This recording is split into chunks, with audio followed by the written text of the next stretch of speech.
Hey guys, it's Gina. This is the fourth and final video for the Wednesday winter FAQ challenge. I guess it's a challenge. I don't know.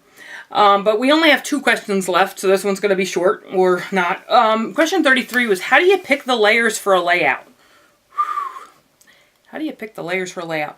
So I really think that for that question, I'm going to have to do more of those talk through it Tuesdays where I really go into detail about why I'm making the decisions that I'm making.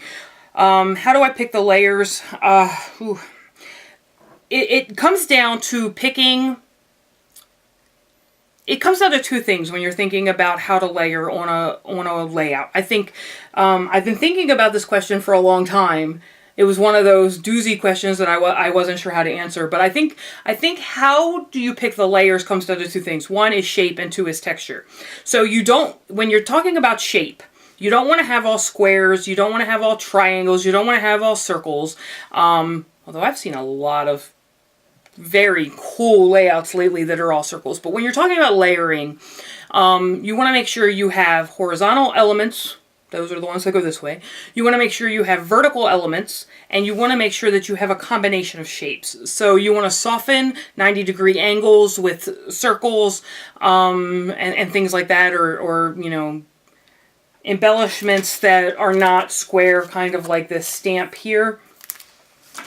So you want to have a good mix of shapes, and then you want to have a good mix of textures. And that's not only talking about, you can do all of your layers in paper, so it's not using like transparency sheets and doilies, although all of that is great to include in your layers. It's not only talking about that, it's talking about the texture of your paper, in that you have dots and you have stripes and you have all of these different textures on your paper. You don't want to do...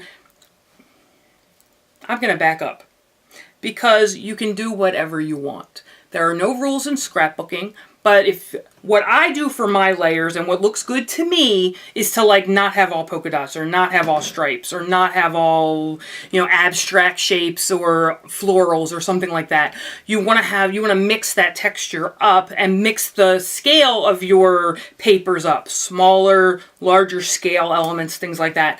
In order to answer that question more in depth with the way that I layer, I think tuning into a couple of my Talk Through It Tuesdays where I'm actually doing real-time layouts will be a big help in that. And then number 34 is, what is my favorite organizational items? Alex Cubes by IKEA. Period. The end. Goodbye. No. My favorite organizational items are Alex Cubes from IKEA, and also the Recollections Cubes. You can't... They're made, the Recollection Cubes, what's great about them, they're made for scrapbooking supplies. They're made for crafting supplies. So, you know, when you figure out how you want to store your supplies and you go to Michael's, they have so many different types of Recollection Cubes that will fit anything that you are trying to store. So, IKEA is a really good place to go for... organizational items, and then the Recollection Cubes are fantastic. So, and those little, I gotta show them to you because Candy found them for me. These are from the dollar store. These are 10 for $1 at the dollar store, and I keep like all my brads, all my, I'm even going to move my flare to these little containers and then put the flare in by theme. But these little containers, they're 10 for $1. You can't beat that price at the dollar store. And then I put them in my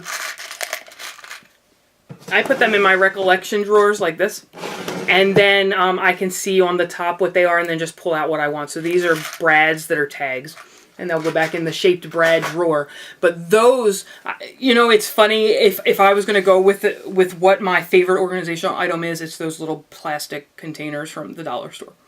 They're 10 for $1. I love them. Thank you again, Candy, for finding them for me at your dollar store in Louisville. So, Elizabethtown, Kentucky, not really Louisville. So anyway, that's it. That is all 34 of your questions from your 51 entries. And there are a couple of these questions that I will definitely have to delve into deeper in one of my Thursday videos. But for now, I think you have a good overview of answers to the questions you asked. I will be splicing this video up and putting them in shorter snippets on my website as part of my FAQ. And Dima, I think your name is Dima, maybe, I'm not sure. Here you are. Come on, focus.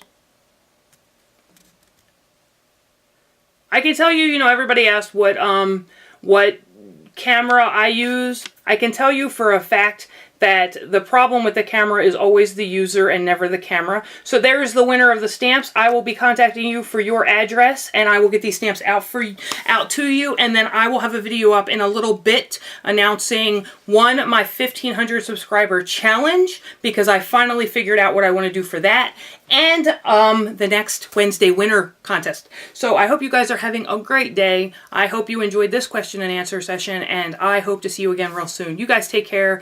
I will see you later. Bye.